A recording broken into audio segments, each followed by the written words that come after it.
have to be interested to be interesting. And so, good morning, mushrooms, ladies and gentlemen, boys and girls, brothers, sisters, mothers, misters, and to all my cousins out there.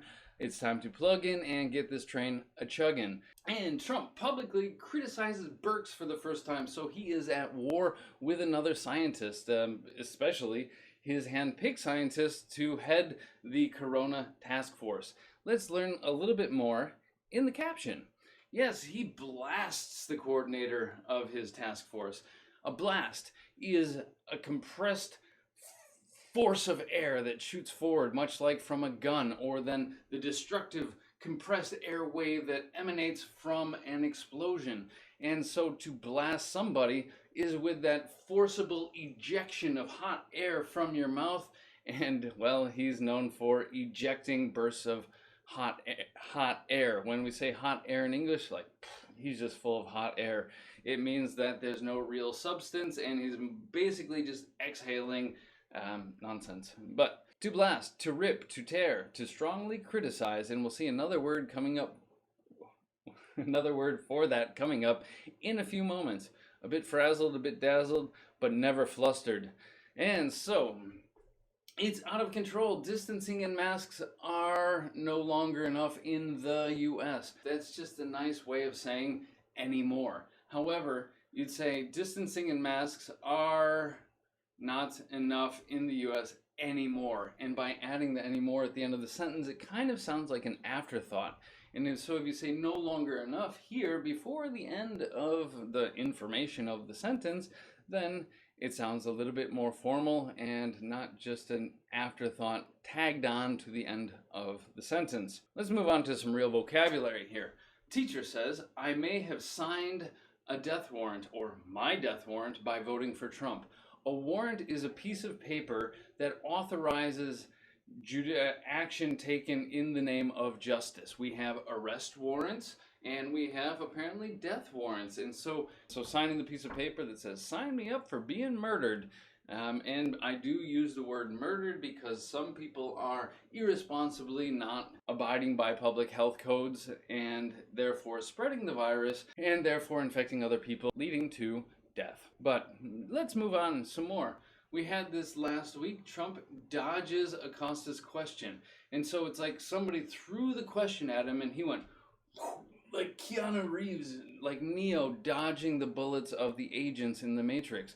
And so to dodge something is to quickly move from side to side to avoid being hit or damaged or having to answer a question. So to dodge questions, nice, very visual piece of vocabulary. And often he'll just talk his way around things as opposed to directly answering them. Always on the show, keeps turning up again and again and again.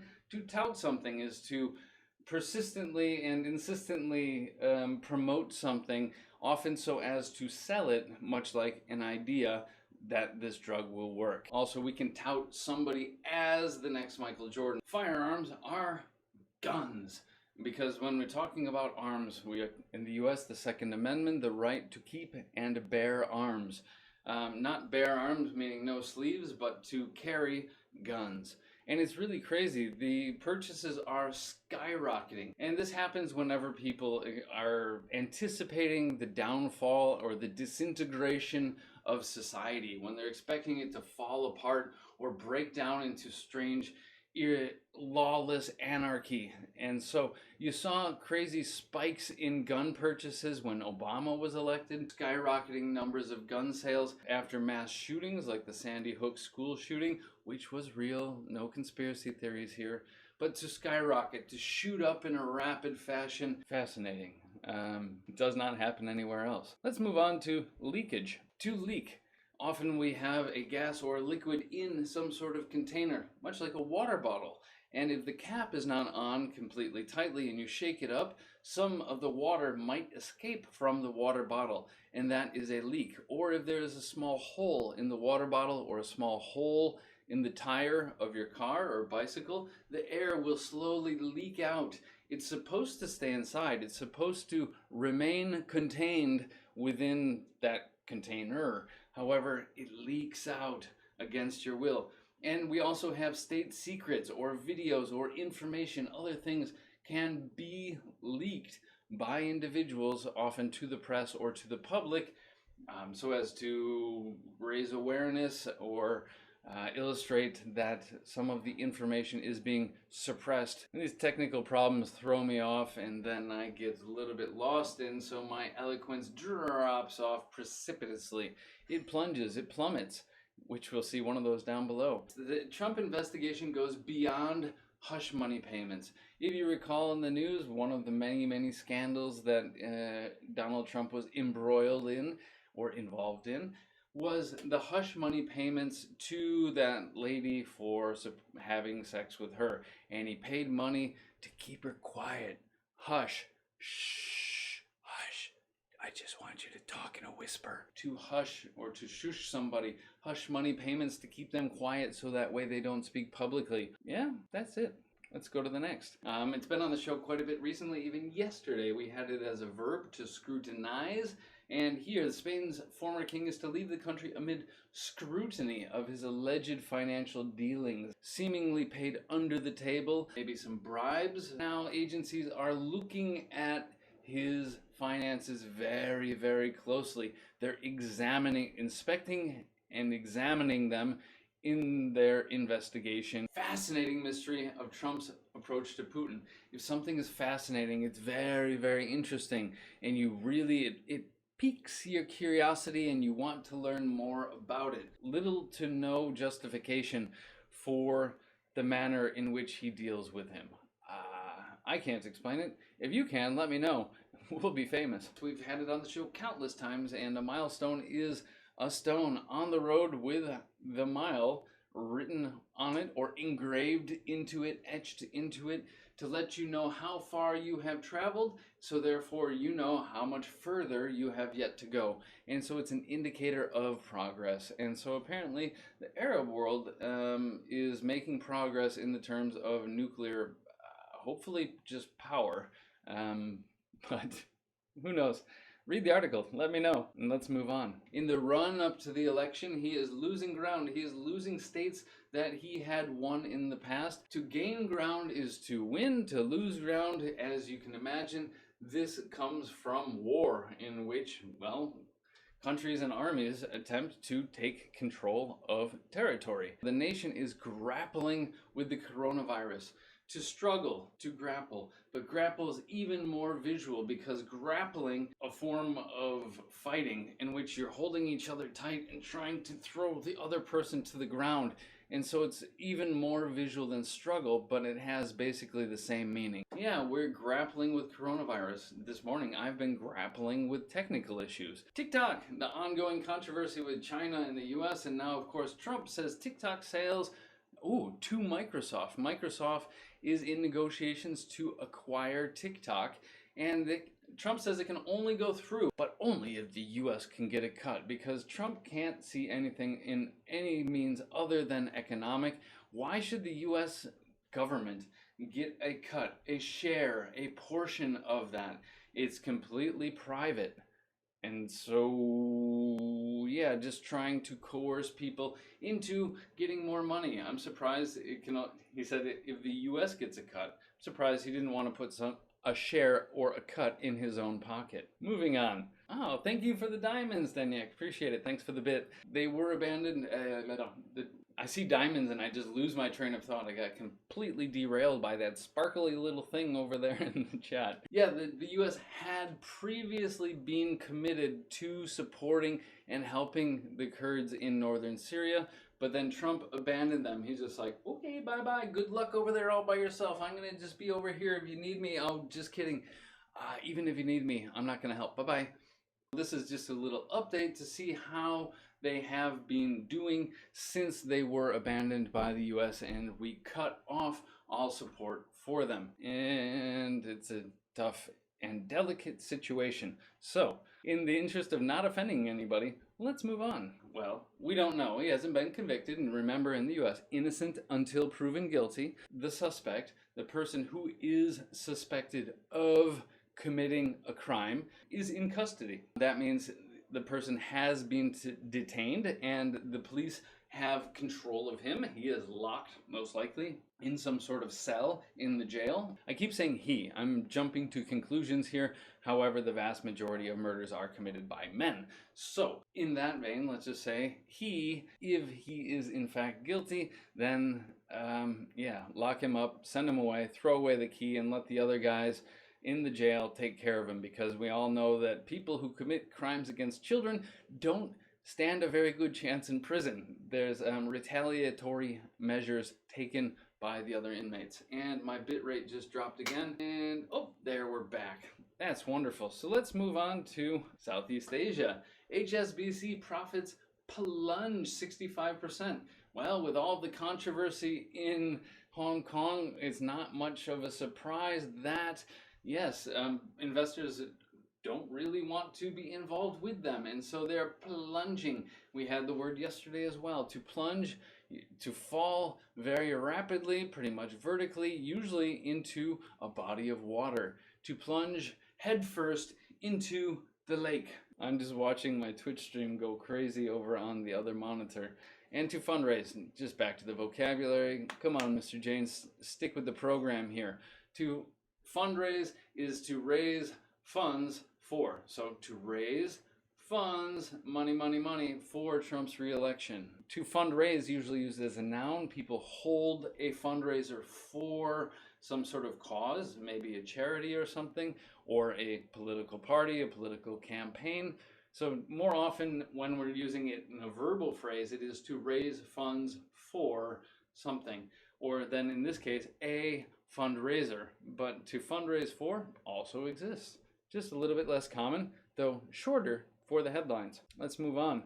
I didn't highlight it here, but the idea of zombie cicadas just really captivates me, and I want to learn more about that. So I'm going to read this article later, as if West Virginia needs more negative aspects that can have bad effects on their... Never mind. Stick to the headlines that you highlighted, Mr. James. He shares how his dog is adjusting to his new baby. Yes, we have to make changes and we have to adjust to new situations. And so we got the dependent preposition after the verb here. And so we can adjust to some sort of noun. Or then if we wanted to follow it with another verb clause, we need a gerund here. Adjust to being with his new baby. Often confused sort of situation where we got the dependent to, and then it's followed by a gerund. Just like get used to doing something. I look forward to seeing you. I look forward to hearing from you. We're going to have to adjust to being unemployed, etc. All right. Hail Mary. Coming from the Catholic prayer, the phrase Hail Mary has become basically just another linguistic term in which implying something is a prayer. It is a long shot. It has a very low probability of succeeding. However, it is possible, and it might just save the day for whatever it is. And it sounds like some people are just selling it off, trying to unload it because they didn't want it anymore, and he acquired it for whatever reason. Maybe he wants to save the league, maybe he just wants to liquidate it. Yes, a Hail Mary, a last chance opportunity with a low probability of succeeding. Some other sporting news. A baseball star opts out of... And to opt for something means to choose it, because we have different options. And if you opt for A or opt for B, you're making your decision. And in this case, he's opting out of. Just like on all of these websites, when you click the I accept the cookies, that means you are opting in to the terms and conditions and their use of cookies to track you and follow you all over the internet, so that way they know everything about you. Yay! That's an opt-in. Also, we can opt out of things. The UK is to roll out millions of 90-minute tests for COVID. That's pretty interesting, instead of the week-long delay that we see in the US. And doctors say the US could do the same. Yeah, probably could, but also probably won't. But to roll out is like to unveil or to start some sort of new campaign, to launch a new product. We're going to be rolling out the new website soon. We're going to be rolling out these new services. And it's, imagine like you've got a carpet which is rolled up, and then you unroll it quickly. You're rolling it out, yeah?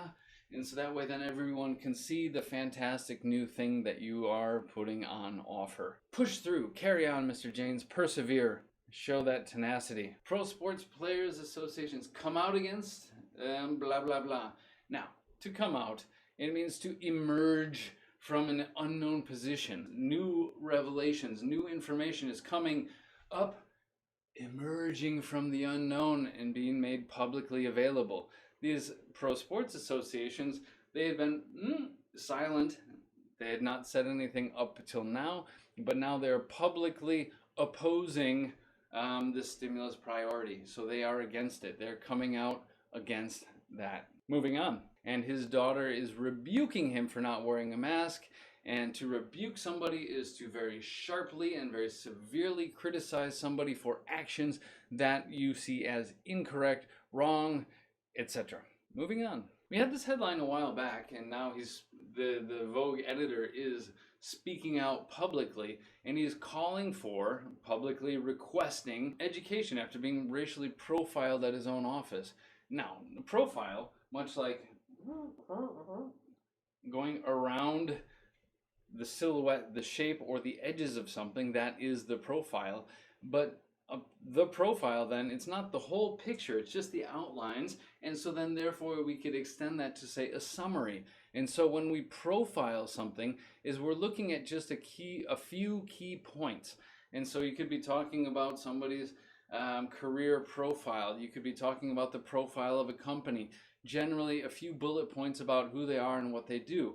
But now in society, we keep hearing about racial profiling, and that's police taking action against somebody just because of the color of their skin or other key points that would lead them to believe they are of a particular ethnicity or race. And so they're basically making some sort of discrimination against them. On to dinosaurs, because why not? A dinosaur was diagnosed with bone cancer.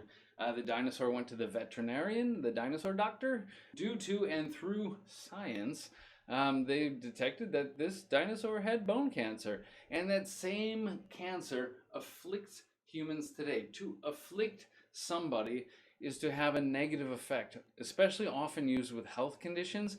And so afflict means to affect negatively. Now, last but not least, one of America's most storied brands is no more. It does not exist. Storied literally means that stories and legends are told or have been told about it. And the brand in this case is Sprint. It was acquired by T-Mobile, and they are just eliminating that. I would say people don't tell stories about Sprint.